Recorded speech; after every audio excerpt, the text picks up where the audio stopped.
Hello po sa inyong lahat mga ka-crypto. Ako po si Pinoy Crypto Trader at sa video na ito ay atin mong pag-uusapan ang komento rito ni ka-crypto dito. Kung saan ay isa po itong katanungan, kung saan ay may kaugnayan po ito sa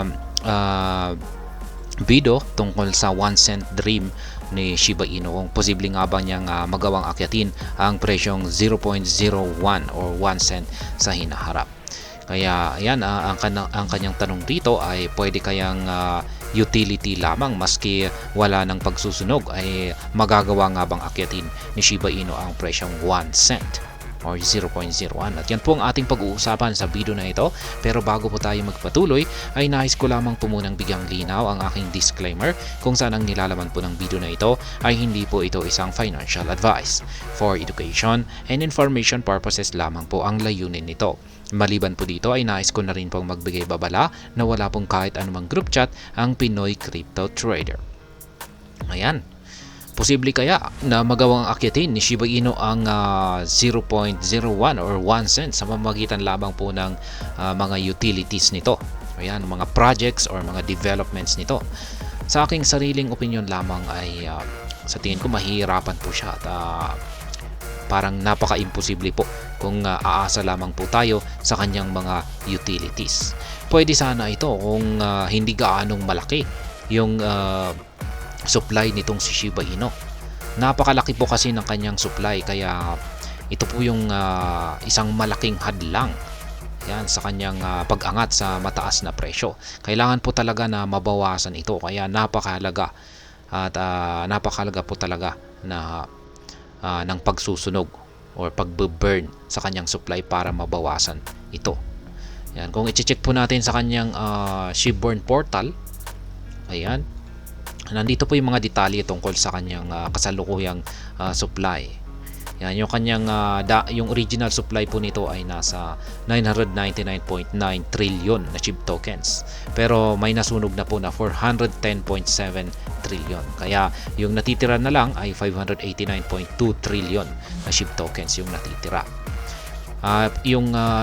Ito po ay yung nasa circulating supply. Yung ibig sabihin nito ay yung umiikot sa market ay nasa 582.8 trillion na SHIB tokens. Nabawasan po siya ng 6.4 trillion na SHIB tokens sapagkat naipasok po ito sa staking. Kaya yan po yung kaya sa madaling salita ay ito po yung natitirang total supply ni Shiba Inu. Ang laki pa rin po niyan. 589.2 trillion na SHIB token ang natitira. Kaya ayan, kung napakalaki ang supply ni Shiba Inu ay hirap po talaga siya na umangat or akyatin, lalong-lalo na ang presyong 1 cent. Kaya ayan, kung utilities lamang po talaga ang sabihin natin ay sa utilities lamang talaga tayo nakaasa, ay mukhang napaka-imposible po na akyatin ni Shiba Inu ang 1 cent dream natin. Mukhang mauuwi na lamang po ito hanggang sa pangarap na lamang. Kaya ayan, ang masasabi ko rito ay napakahalaga po at kailangan po talaga na tuloy-tuloy pa rin yung pagsusunog dito. Kaya alam na rin po ng mga developers natin yan. Kaya po nila ginawa yung utilities or yung project na si Shibarium. Kasi si Shibarium ay at least siya po ay nakakatulong sa pagsusunog dito sa or pagbabawas dito sa napakalaking supply ni Shiba Inu token. At kinukuha po niya yung kanyang sinusunog sa mga transaction fee na ayan, nagaganap dito. Kaya mukhang ganyan na rin po yung nakitang paraan ng mga developers dito kay Shiba Inu. Sa kada mga utilities po na ginagawa nila ay mag-i-implement po sila ng parang sistema nito na tutulong sa pagsusunog dito kay Shiba Inu. Kasi parang hindi po talaga kaya kung pag-donation lamang.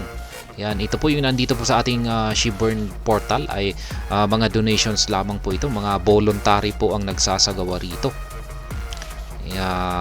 Ayan. Kaya umaabot po ng mga yan, ngayon last 24 hours ay umabot po ng 19.3 million SHIB tokens yung nasunog. Kaya mukhang hindi pa tayo nakakaabot sa trillion, parang malabo. Ayan, kung umaabot sana ng trillion kada buwan yung nasusunog dito kay SHIB token, kay Shiba Inu, ay ayan, maganda po sana. Pero kung pag nasa million tsaka billion, ay nako, talagang matatagalan po talaga na mabawasan yung supply ni Shiba Inu. Siguro pag nasa at least mga million na yung supply ni Shiba Inu, ay okay na po siguro yan. Possible na po yan, or possible na rin kung pag billion yung kanyang natitirang supply. Ayan, ay possible na po siya na umangat sa mga nagsisitaasang presyo.